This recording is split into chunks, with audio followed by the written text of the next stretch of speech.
तीसरे आसमान पर पहुंचे, उनको भी अल्लाह के नबी ने सलाम किया। तीसरे आसमान पर पहुंचे तब कौन किसको पाया, इसको अगले हफ्ते मैं पूछूंगा, सुनिएगा वीडियो। तीसरे आसमान पर हाँ हजरत यूसुफ अलैहिस्सलाम, जिनको अल्लाह ताला ने आधा हुस्न दिया था, यूसुफ अलैहिस्सलाम। चौथे आसमान पर माशाअल्लाह माशाअल्लाह, अल्लाह रब्बुल आलमीन आपको जज़ाए खैर, इंशाअल्लाह आपको अगले हफ्ते में इनाम दिया जाएगा।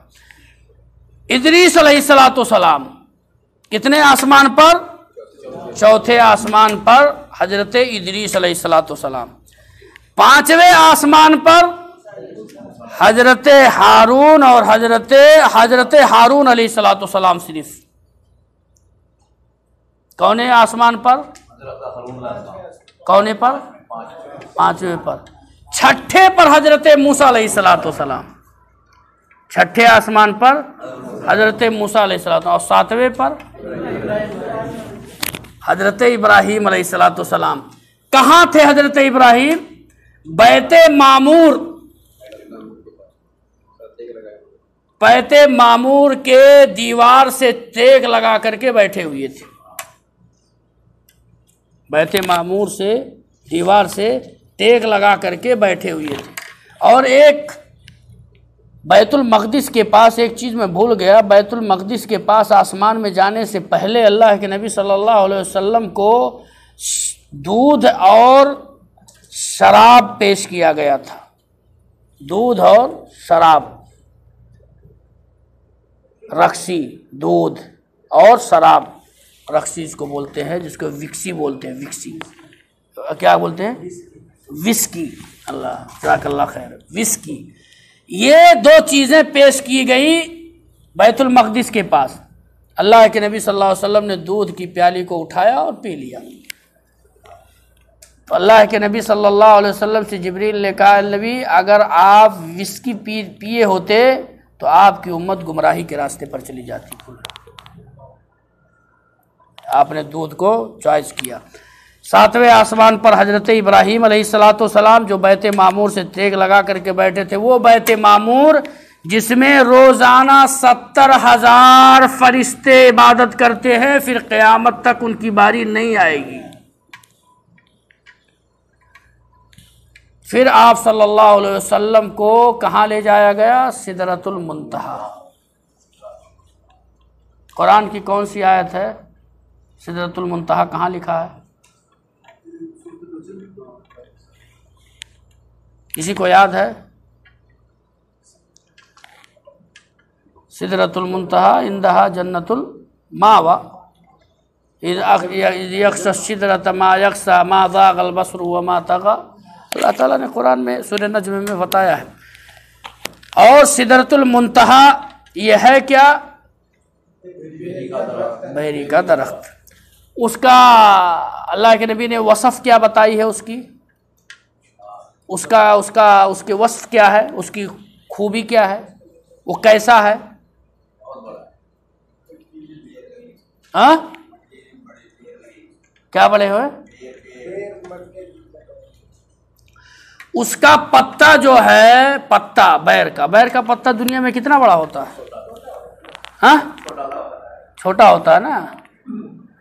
उसका पत्ता नबी सल्लल्लाहु अलैहि वसल्लम ने कहा हाथी के कान के बराबर है। हाथी का कान देखें? हाँ, हाथी के कान के बराबर उसका पत्ता, उससे उतना बड़ा होता था वो। हाँ कांटे नहीं। हाँ, इस तरीके से अल्लाह के नबी सल्लल्लाहु अलैहि वसल्लम वहाँ पहुँचने के बाद अल्लाह के नबी सल्लल्लाहु अलैहि वसल्लम अल्लाह जुल जलाल के इतने करीब हुए कि फ़का नक़ाब कौसैनी औ अदना। कौसैन बोलते हैं 2 तीर के बराबर। कौस किसको बोला जाता है? कमान, तीर जानते हैं ना। उसके दो को रखो, जितना फासला होगा उतने फासले पर अल्लाह और अल्लाह के नबी सल्लल्लाहु अलैहि वसल्लम ने थे। लेकिन अल्लाह के नबी सल्लल्लाहु अलैहि वसल्लम से हज़रत आयशा ने बाद में सवाल किया था, या रसूल अल्लाह, आप अल्लाह से मिलने गए थे मुलाकात के लिए, आपने अल्लाह को देखा था? तो अल्लाह के नबी सल्लल्लाहु अलैहि वसल्लम ने कहा, ए आयशा, अल्लाह को फअन्ना युरा, अल्लाह को कैसे हम देख सकते हैं? अगर अल्लाह अपना पर्दा हटा देता तो सारी मखलूक जल करके खाक हो जाती। अल्लाह का मैंने अल्लाह से नहीं देखा। अल्लाह ताला ने सूरह सूरा के अंदर अल्लाह ताला ने नबियों से जो गुफ्तगू की है, अल्लाह ने किस्म बयान कर दिया है, या तो वही के जरिया से, या तो ख्वाब के जरिया से, या तो अल्लाह रब्बुल आलमीन बातचीत करके, जैसे थे मूसा अलैहिस्सलाम से बात करके, या मिन वराइल हिजाब, जो अल्लाह के नबी से बात की अल्लाह ताला ने, मिन वराइल हिजाब, पर्दे के पीछे से। और लोग कहते हैं, एक मैं तकरीर सुन रहा था, फ़काना क़ाब क़ौसैन अव अदना, पहुँच गए अल्लाह के करीब ही, एकदम सट गए एक दूसरे से, मिल गए। सुने है ना, ये शायद ताहिरुल कादरी वगैरह किसी ने, इसको मैं तकरीर सुना हूँ इस तरीके से।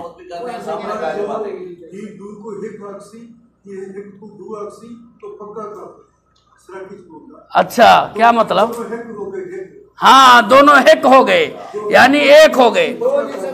हाँ, तो ये मखलूक और खालिक को मिलाना कितना बड़ा कुफरिया अल्फाज है। एक मखलूक है और एक खालिक है। अल्लाह है और मखलूक के दरमियान इस तरीके से आदमी इतना क्या नाम है समझ बूझ खत्म कर चुका है। वो तो शियों ने क्या नाम है सारा निकाला हुआ है, और आज मुसलमान भी शीयत ज़दा हो गया है, मुसलमान भी शीयत ज़दा हो गया है, उसकी अल्लाह हिदायत दे। बहरहाल